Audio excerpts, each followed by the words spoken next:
শীত তো চলেই গেল। আমার মনে হলো এই বছরটা খুব একটা শীত পড়েনি।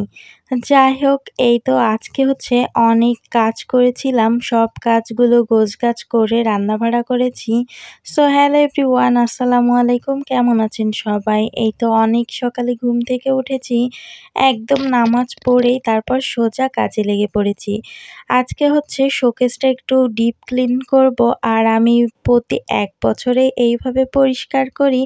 কারণ যেহেতু আমার ছোট বাচ্চা কোলে আমি চাইলেই সবসময় এই কাজগুলো করতে পারি না। তো এই তো থালা বাসনগুলো সবই সিঙ্কের ভেতর এনে একদম ধুয়ে মুছে চকচকে করে ফেলেছি। আর সেই ভোর থেকে করতে, করতে এখন কিন্তু সকাল হয়ে গেছে। আর এইদিকে আমার সব কাজগুলো অলরেডি করা শেষ। দেখুন কতটা পরিষ্কার হয়েছে, একদম নতুনের মতো লাগছে। যাই হোক এই তো পরিষ্কার করে রেখে এখন হচ্ছে সোজা ঘরে চলে এসেছি। মেয়েটাও ঘুম থেকে উঠে গেছে। আর এই তো বিছনা খাতাগুলো সুন্দরভাবে গোছগাছ করে রেখেই সকালবেলা হচ্ছে একটু খিচুড়ি ভাত খাওয়া হয়েছিল। আর এই তো যেহেতু খিচুড়ি খাওয়া হয়েছে সেহেতু কিছু থালা বাসন জমাও হয়ে গেছে, সেগুলোকে ধুয়ে পরিষ্কার করে নিয়ে সোজা রান্না করতে চলে যাব। আর আজকে হচ্ছে একটু তাড়াতাড়ি করছি কারণ আবার থালা বাসনগুলো সব উঠিয়ে ফেলতে হবে। আর ওই কাজগুলো রাত্রের দিকেই করব কারণ সকাল থেকে অনেকটাই কষ্ট হয়ে গেছে। এদিকে আবার ঘর-দোরগুলো মুছে পরিষ্কার করেছি। এখন হচ্ছে এই তো সব কোটাকাটাগুলো এক হাতেই সেরে নিচ্ছি। আর আমি হচ্ছে সব কোটাকাটা সেরেই তারপর ধুয়ে রান্না করতে চলে যাই। কোনো দিন আবার কোটাকাটা করি আর রান্না করি। তো যাই হোক এই তো আজকে হচ্ছে লাল শাক ভাজি করব। এজন্য লাল শাকটাকে বারবার করে পানি পাল্টে ধুয়ে নিয়েছি।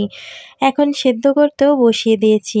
তারপর এই তো একটু লবণ আর হলুদ দিয়েই বসিয়ে দিলাম, সিদ্ধটা হতে থাকুক। এইদিকে আমি মাছগুলোকে একটু লবণ দিয়ে ভালো করে ধুয়ে নেব। আর লবণ আর লেবু দিয়ে মাছটা ধুলে না মাছে কোনো ধরনের গন্ধ থাকে না। এই তো এদিকে শাকটাও সেদ্ধ করে নিয়েছি আর পাশে চুলায় রেখে এখন হচ্ছে মাছগুলোকে প্রথমে ভাজি করব, তারপর শাকটাকে বাগার দিয়ে দেব।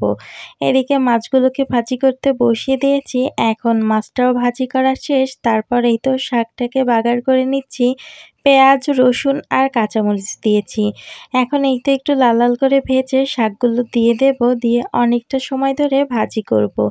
আর এইদিকে একটু পাটায় জিরা রসুনও বেটে নিয়েছি। এখন পাশের চুলায় রেখে তরকারিটাও বসিয়ে দেব। আর আজকে হচ্ছে তেলাপিয়া মাছ ভাজি করে বেগুন দিয়ে রান্না করব। এজন্য প্রথমে পেঁয়াজ আর কাঁচামরিচ দিলাম, তারপর লবণ হলুদ দিয়ে দিলাম। এখন হচ্ছে একটু পানি দিয়ে মশলাটাকে কষিয়ে নেব। আর ভালোমতো কষানো হয়ে গেলে এর ভেতর আলু দিয়ে দেব। আরও কিছুক্ষণ ভালো করে কষিয়ে তারপর ঝোল দিয়ে দেব। এই বছর আমার কেমন যেন মনে হচ্ছে শীত তো চলেই গেল কিন্তু খুব একটা শীত পড়েনি। যারা একটু গ্রামের সাইডে আছে তারা হয়তোবা শীতটা উপভোগ করতে পেরেছে, আর আমরা যারা শহরে থাকি তারা তো কোনোরকম কোনো শীতের আলামতও বুঝতে পারিনি। তো যাই হোক এই তো শীত তো চলে গেছে, এখন অনেক কাজ রয়েছে যেহেতু রোজা চলে এসেছে। এজন্য এক এক করে ঘরের সমস্ত কাজ সেরে নিয়েছি, বাকি ছিল শোকেস পরিষ্কার সেটাও করে নিয়েছি। তো এই তো কথা বলতে বলতে আমার তরকারিটাও কিন্তু হয়ে গেছে। আর আজকের ভিডিওটা এখানেই রাখছি। সবাই ভালো থাকবেন, দেখা হবে অন্য কোনো ভিডিওতে। আল্লাহ হাফেজ, আসসালামু আলাইকুম।